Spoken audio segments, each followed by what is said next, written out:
She was invisible. Just another waitress nobody looked at twice.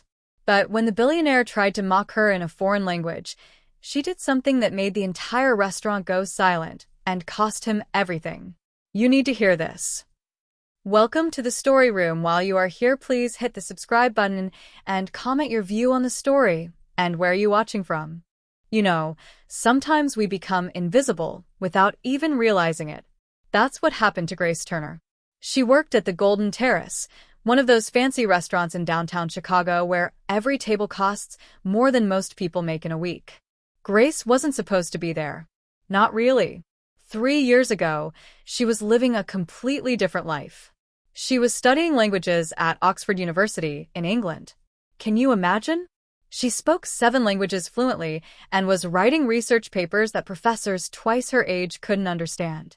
She had scholarships, awards, a future so bright it hurt to look at. But then her mother got sick. Cancer.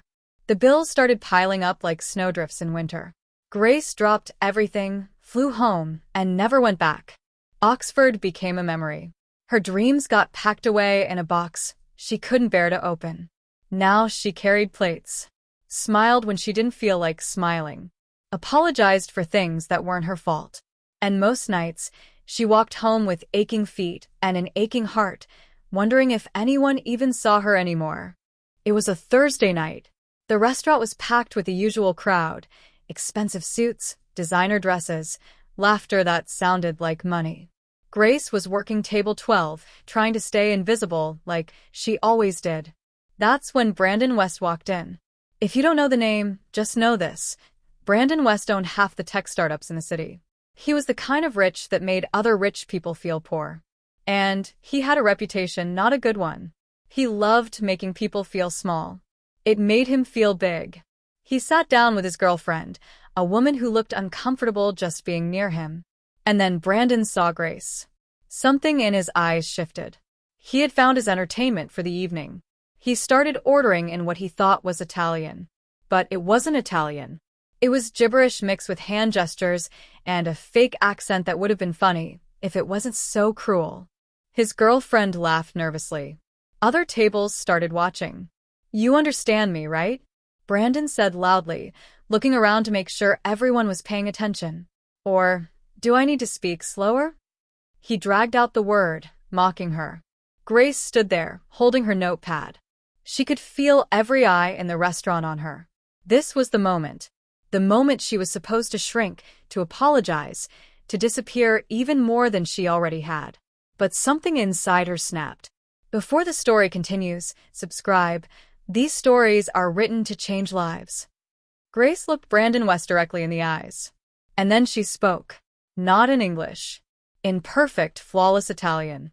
The kind of Italian you only learn by living in Rome, by studying Dante, by loving the language enough to master every subtle rhythm. She didn't just translate his order. She corrected him. Gently. Professionally. She pointed out that what he'd said actually meant something completely different and slightly embarrassing.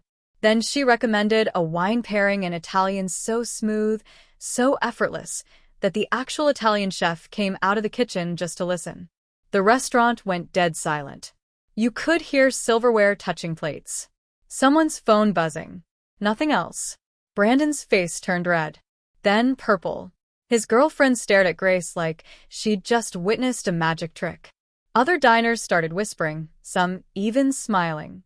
And that's when Brandon West did what bullies always do when they're exposed. He attacked.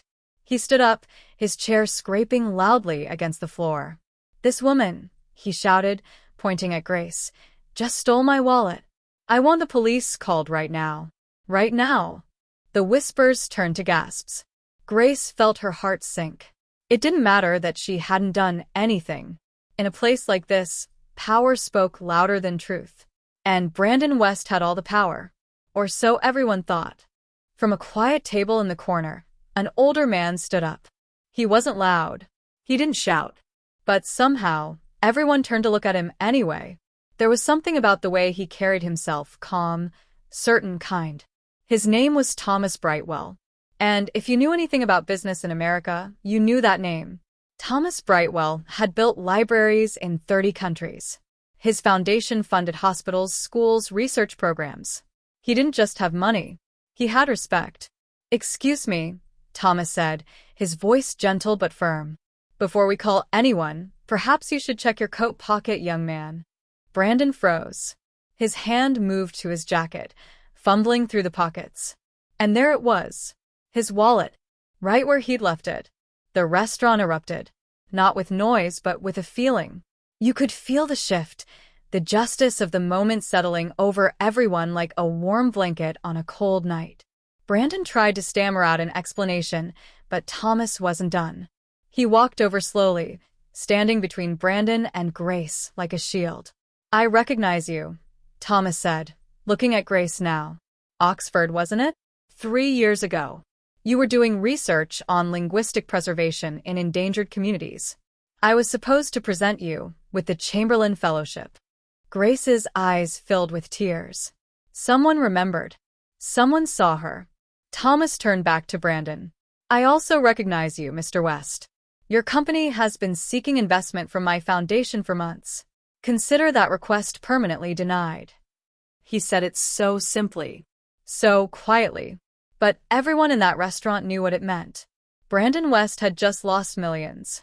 His reputation had just shattered. All because he couldn't resist being cruel to someone he thought didn't matter. Brandon left without another word. His girlfriend stayed behind and apologized to Grace before leaving separately. 3 months later, Grace wasn't carrying plates anymore. She was sitting in a bright office overlooking Lake Michigan. Thomas Brightwell had offered her a position as the director of cultural programs for his foundation. The salary was enough to pay off every medical bill. Her mother had the best care money could buy and was in remission. But more than that, more than the money, more than the title, Grace had something she thought she'd lost forever. She had her voice back. Her mother visited the office one afternoon, walking on her own for the first time in a year. She looked around at everything Grace had built in such a short time. The programs, the partnerships with universities, the scholarships for students who had to choose between their dreams and their families. "I'm so proud of you," her mother whispered, tears streaming down her face. Grace smiled. Not the smile she used to give at the restaurant, the one that said, "I'm fine," when she wasn't.